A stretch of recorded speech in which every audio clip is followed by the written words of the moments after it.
Oh, da ist gerade im Wasserfall hinten sind wir da. Familie Lober. Einmal rundum, wie es hier aussieht. Hure cool. Sieht man bei uns natürlich nie so etwas. Natur pur.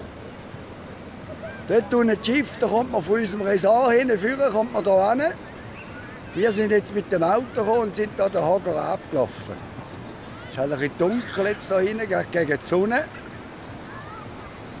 Einfach einmal rundum. Oben hackt es auch. Hast überall jetzt so Nischen da, kannst ins Wasser hocken. Ja, dann sind wir einmal rum.